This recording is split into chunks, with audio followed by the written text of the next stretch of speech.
Welcome to today's Seidokan Saturday. So I'm actually teaching class right now, and I just explained to them what I did in Okinawa seminars and a realization that I had in my own head. For years I've talked about the yakusoku kumite, where we step, prepare, or one-step sparring, and anything of that nature. I've referred to those as the kata version.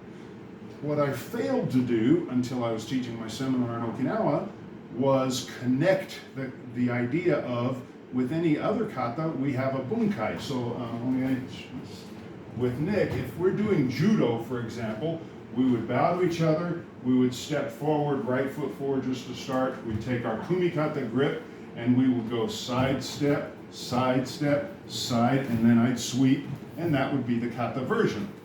Right? Same thing if we're doing Ippon Serenage, we would step, and we would walk this way, and walk again, and I would go into the throw and set up, and that would be the kata version. Thanks, sir.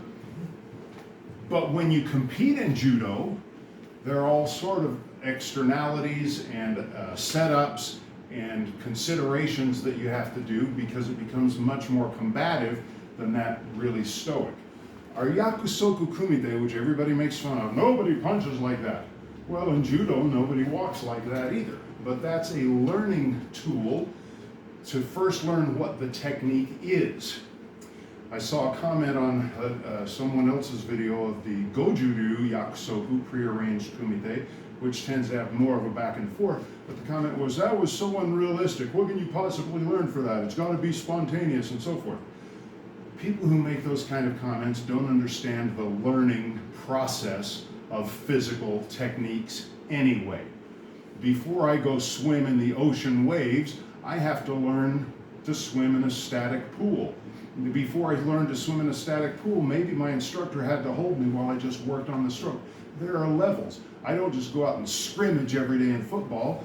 We get in place, we line up, we set our spacing, we take a walking pattern to go through the motion of a play, and we practice it very, very stiff. Totally unrealistic, but we have to learn what those movements are first. That's what the yakusoku are for.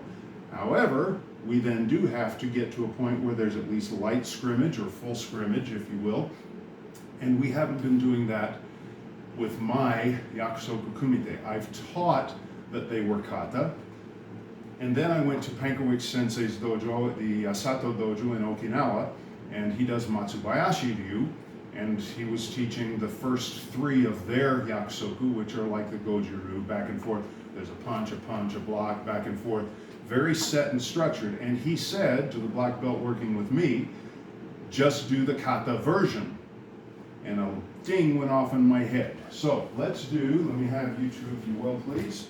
This is the kata version of Seidokan Yakusoku Ichiban, #1. So if you will, Uke Kamai, Ashlyn, and Nick will do the technique. The kata version is, he's going to angle step to shikodachi, he's going to do his uchi-uke block, and his counter punch. Hey! Hey! Beautiful. Good. Bow and switch, do the other job. Same thing. Ashlyn will now do, this is the kata, set in stone, stoic, karate stiff version. Hey! Beautiful angle step. Now notice, stay there. This is perfect. She took an angle step, not a straight back step, which put her offline, but also made it so she could reach. So I'm going to make a little adjustment so you see something just on the kata version. Let me have you do it, move this foot back as if you'd step straight back into your shikodachi for the block. Okay? Now, if she goes to punch, no way she's reaching it. So simply by moving that foot back over to the angle, all of a sudden now she can reach. Now this is only punching to the guy, not through the guy, and vice versa. Okay, now what they haven't done yet before, because I haven't gone up these levels, I will now teach. So step aside and I'll use Nick so you can rest. Okay, Mike? So the kata version, I'm doing just the basic. Now I'm going to add some things. We're still not moving to full scrimmage level, but we're going to look at some other things that we can add. For instance, in blocking, I'm using two hands to block. this front hand becomes a parry before the block, which I could then trap or do other things with. The other thing that a parry does is makes a punch more catchable. So go ahead and put both hands forward like this. If I just go to grab his wrist and he's not going to let me, don't let me grab your wrist. Okay? But now, if I tap his wrist first, right? Don't let me grab him. If I tap first, it becomes grabbable because it sends a neurological response. Same is true with a punch. Okay? Hey, so I parry first before the block, and then same punch. Okay? So let's at that level. Do the parry as if we're doing the full block. Parry first, then block. Okay? You try it. I know it's new. It's good for you. Hey. And punch. Good. Again, same thing. Hey. Hey. There you go. Good. Now switch jobs. This is brand new for them. They've never done this before, so we're doing it as we go. Hey.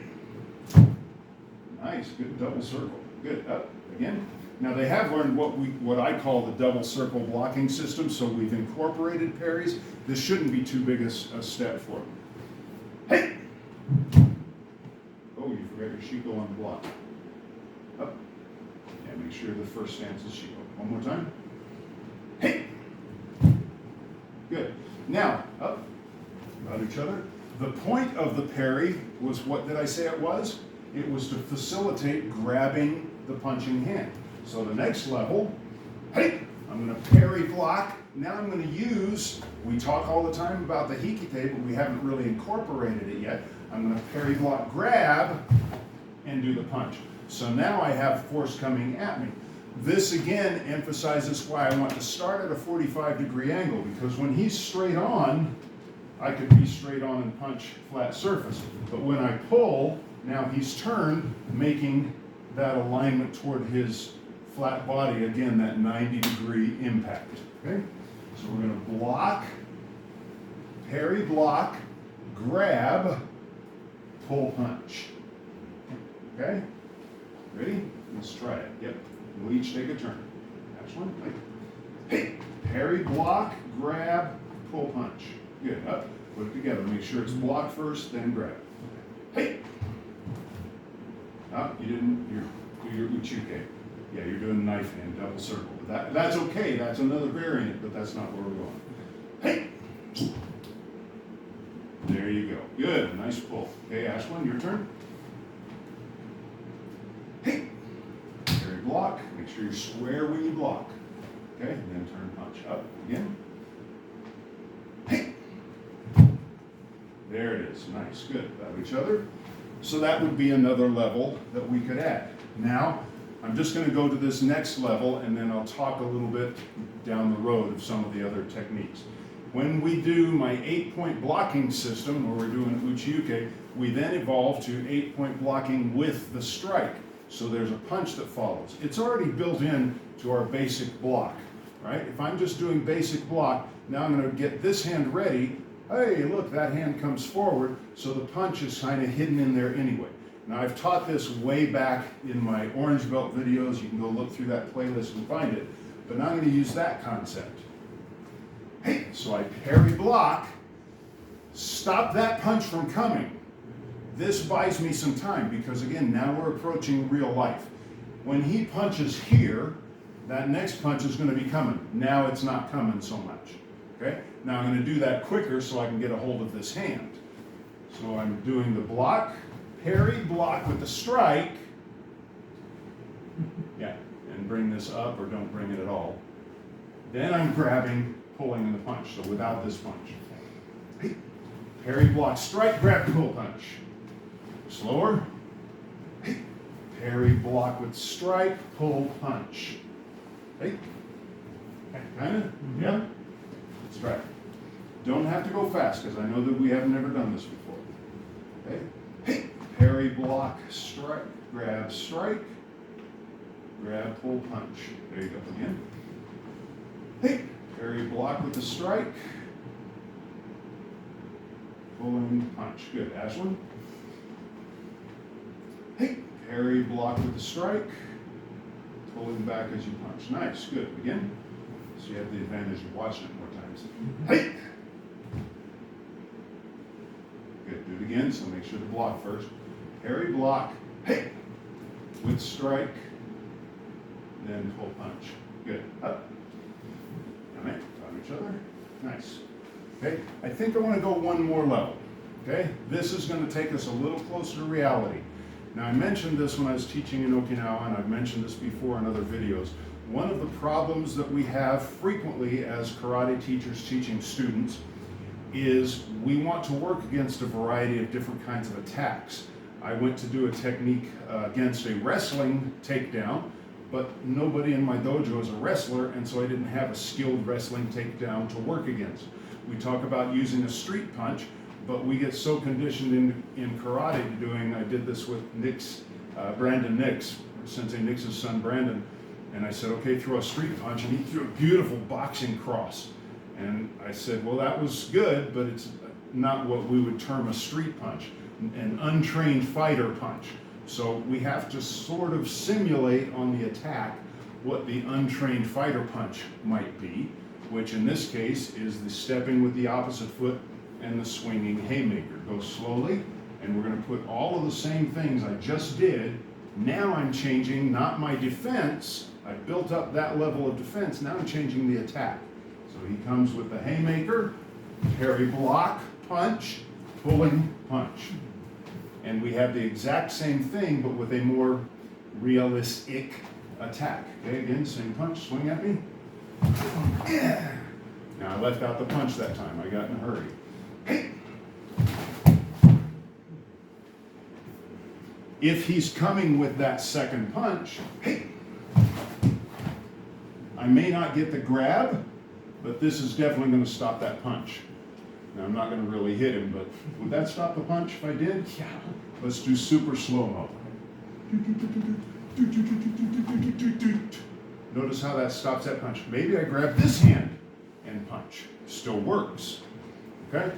And we're not going to do that. But that's the idea. Now, we can also change. We just changed the attack a little, but what other kinds of attacks can we address using Seidokan Ichiban? Well, I mentioned in my videos, or in my instruction in Okinawa, if there's a bully in your face, and he hasn't done this yet, once he does that, the fight's on. I'm like, hey, back up, And then I tell the bully, I say these words, don't push me. What's a bully's inclination? And now I do the same defense against his push, which I've sort of pre-programmed his mind to do. Hey, don't you push me. Right? And then we have that technique. Okay? So we can then, thank you, on the back. As we take just Seidokan Ichiban, that's just number one. We can add the parry, we can add the middle strike, we can leave out either or one of those. We can change the attack, and with each variant, what we don't want to do is get away from the basic. The basic structure of the kata is block, punch. The basic attack of the kata is a punch, whether it's just a straight right or a hooking right or a side club. That's a whole different animal. We'll deal with that later. But that way we're taking the kata of Yakusoku Ichiban, Seidokan Yakusoku number one, taking the kata version and advancing it toward a more real-life application. More to come, same idea. We'll see you next week. Thanks for joining. Like, share, subscribe, hit the bell, do all those good things, share with a friend, leave a comment. Love to hear your thoughts. And I will also attach a compendium of the Ichiban as I taught in Okinawa as a secondary video coming in later. Until next week, as always, most importantly, let's keep practicing.